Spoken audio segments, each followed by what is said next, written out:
Tak.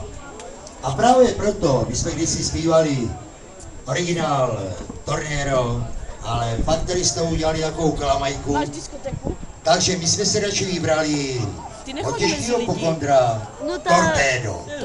Takže vážení přátelé, Ilonu ne, radši těžký pokondr. Tak prosím. Hej, těžké pokondry. A už prezos na diskotéku. To je nechat, jenom aby nespadla někam tam dolů.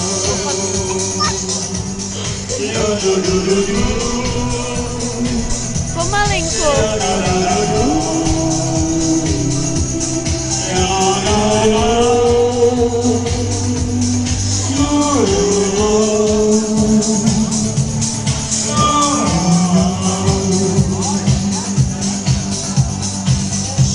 Už mě trávící úchora nutí kajuty